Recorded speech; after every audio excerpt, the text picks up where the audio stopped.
Hey guys, Fields here. Let's go over the weekly portfolio. So to start out, I can see here on Webull we are at 247, so that's a $3 gain from the last week or throughout the week. So there's that.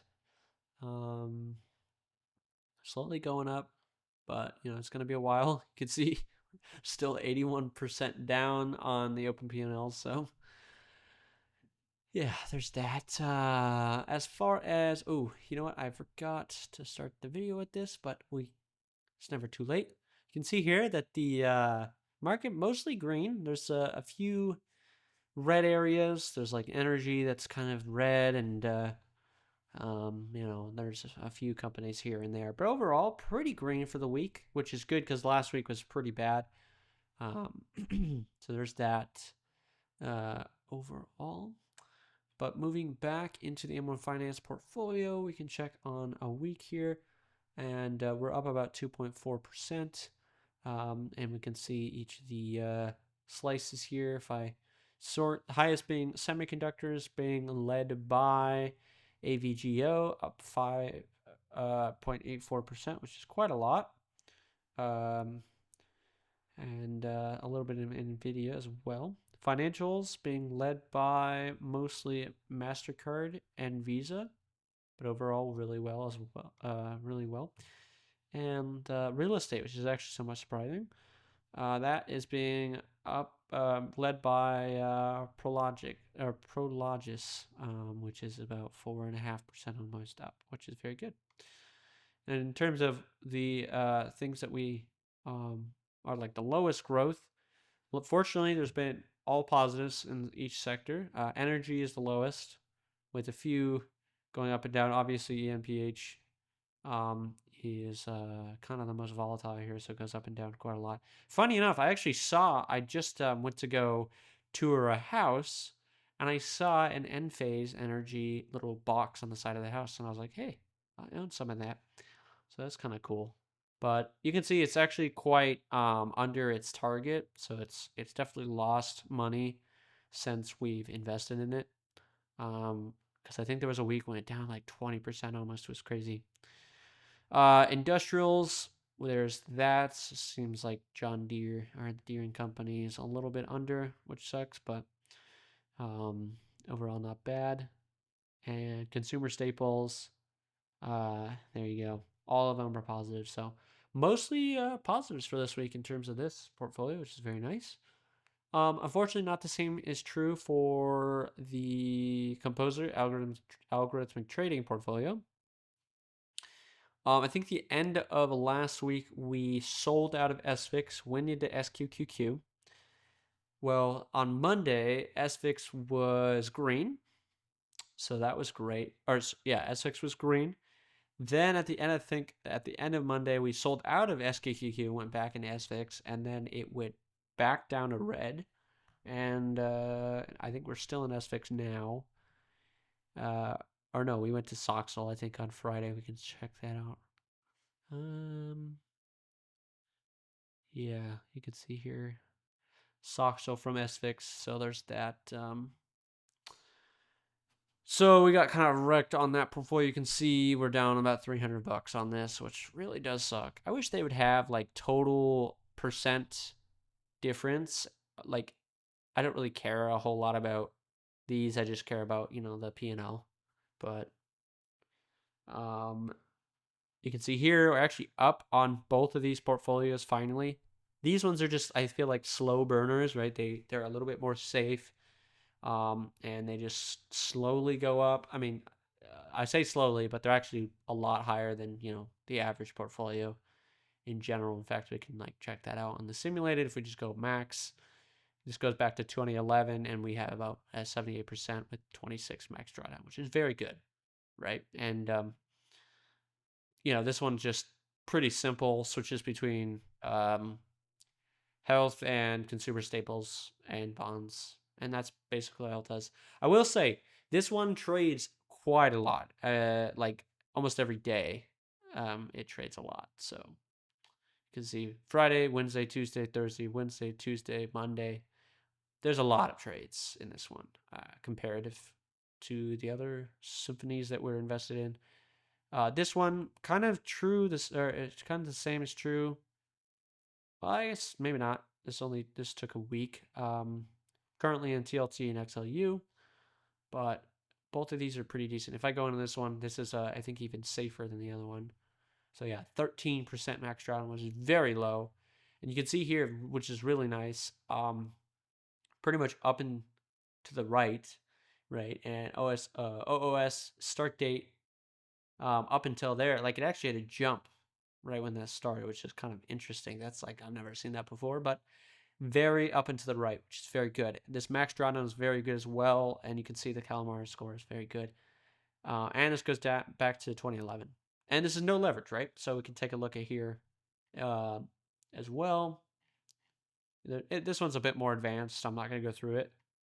Well, I shouldn't say advanced, but more layers. A lot of it's actually repeated stuff like TLT beats all, just kind of like hedging. Yeah. But overall, pretty good. Like I said, we're finally getting kind of that payoff here so far. Obviously, it's not a whole lot, and it's not been very long, but you can see how that's going to work out for us. Let me go back to this one, actually. Let's see, max. Yeah. This one's up and to the right as well, but the OOS is something that's obviously changed quite a bit. So April 27th. So it's pretty much nothing, and we can go from OOS, and it's been not so good. It's technically still down, but just depends.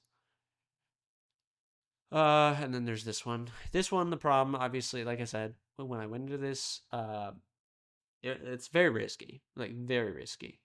Another thing is there's just not a lot of data, right? This only goes back to 2022, which didn't even capture the COVID crash or anything like that. You can kind of see how this is really fallen from its grace up here, which has been pretty much its largest fall, I think, ever. Maybe this one's like somewhat comparable, but overall, yeah, this is like such a large drop. That being said, and so what I'm probably going to do is allocate less money into this and more money into this, because I did make a point of this and said, okay, well, if we are able to 10x our money in 1 year, because that's kind of what this shows, right? That'd be great, and it's worth the risk. But maybe I need to rethink that and say, okay, we should at least give a little bit more chance to these other ones to have a little bit more data, because even 68% or whatever this was is significantly better than the S&P 500, and it's actually lower drawdown, almost 3 times lower drawdown in that same period, which is incredible. And the standard deviation is really not that much either. Like, what this basically means, it's a little bit less or a little bit more volatile than the S&P 500, but not by much. So you can see that as well. 1 month return 10%, 3 month return 23%. So if we go to year to date, this actually might be higher than 67%. Yeah. But I don't know, man. There's a lot we can do. So luckily we still have like another 2 weeks until we have to, or that we're gonna add more money into this. But I'm probably gonna add a little bit more to each of these and just not add anything else into these or this one. Because even at a 10%, like a 10x money, let's say, like this is gonna turn into $20,000, right? So that's a good amount of money, obviously. If that were to transpire, who knows? Probably won't. Very unlikely it won't, especially with the amount of data that we have on the backtest. So, yeah, and I've been keeping track. I think one of these days, I think it was like this date, which is Tuesday or Wednesday. Oh, that was sorry. I also made a mistake. I forgot Monday was a holiday. So, but one of these days isn't super accurate. I took it a little bit before market close, but it's very close. But you can see for the week, let's see, we're up about $136. And we can come over here to the weekly breakdown as well. $136, up about 0.85%, with the market being up about 178 or $1.78 or percent. My goodness. So, obviously got beat this year, this month, and the main loss there was actually this Composer portfolio. You can see we lost about 5.5%. On the M1 side, we're up about 2.23%, and the Webull portfolio about even. I mean, this is pretty common for that one. So, but what's really nice is we obviously did not lose a significant amount from Composer this time around. Well, we did, but it wasn't also on the M1 side. At least there was some sort of hedging there, which is good. But yeah, I would say overall we're getting better. This is a little wrong, I think, but we can look up here. So we're about 4.88% off of our total money in, and we're about 7% off of the S&P 500. So we still got a little ways to go, unfortunately, but I still believe that we can go around that. Most of these take time, especially these are more long-term focused, at least these two. So, I mean, really any investment, in actual investment is, right? If you're day trading, obviously, or swing trading, anything like that, it's going to be different. But yeah, I don't know, man. A little bit up and a little bit down. I think over time it's gonna level out. So it's just a matter of time. But yeah, it's June today, which is very exciting. I think I started this channel about a month, or in July. I think at the beginning of July. Or maybe it was August, because I think I have here that I think this might be my first video. So overall, like, it's almost been a year since we started, which is very cool. I will say, before I forget, and I'll keep mentioning this as it gets closer, but I'm planning to take about a month vacation to another country, so I'll be unable to kind of track this stuff, unfortunately, or be able to make videos really. So I'll be out for a month. I know that's gonna, whatever, kill the views or whatever, but this channel is mostly just to show the timeline of the investments that I'm making, and less so about actually, the views or whatever. I'm not really here to make money or anything like that. I just want to show you guys, first of all, like I said, the timeline of the weekly updates and all that. And the main reason this channel exists is actually to show other people, hey, these are the mistakes that I made. Excuse me, these are the mistakes I made. Try your best not to make them, right?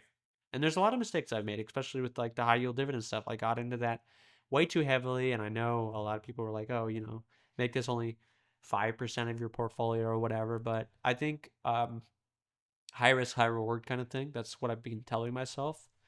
Hopefully it's just not, me coping with it, coping with the loss, but it probably is.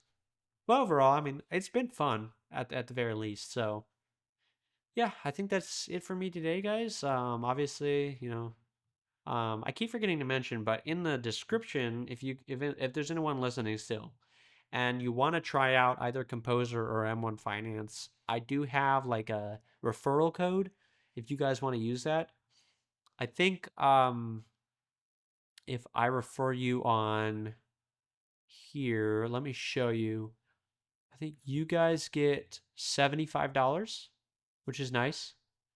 So you can read that there, which is nice. I mean, both of us get money. And then on this side, what's really cool about Composer, I've never seen something like this before, but oops, that's the wrong one. If I invite you guys, you get 25% off every month for the rest of your entire life cycle of your account. Because every month it's $4. So this is also interesting. I don't know how this works, but anyways, but basically it's $40 every month for Composer. But just with you using this code, or the code in the description, they should be the same. You literally get 25% off forever, meaning that $40 is now what, like bad at math, $30 or something like that, which is crazy, right? And obviously, if you were to refer some other people or me as well, we could eventually get this to be free. I know people that have the free subscription as well, which is very cool. So that would help both of us out. And arguably, this is actually better than the M1 Finance thing because obviously this is a one-time payment, but this you literally could potentially pay off forever. But it just depends if you guys see yourself using this platform. So I'm not, I just want to be as transparent as possible. Obviously, I'm not sponsored by any of these platforms, and I talk freely about them. So there's definitely problems, and I've talked in the past about them. If you guys are recurring viewers, you know. So yeah, I mean, it's up to you. But I just keep forgetting to mention that. So if you guys want, those links should be in the description. They should be up to date. And yeah, but that's it from me, guys. And I hope everyone is doing good. No, economically, like at least in the US, it's still pretty shaky boat, you know. But I think this is just, something we have to live with nowadays. But overall, I'm sure it will get better. We'll get better. So, anyways, as always, guys, I wish you guys a wealthy future.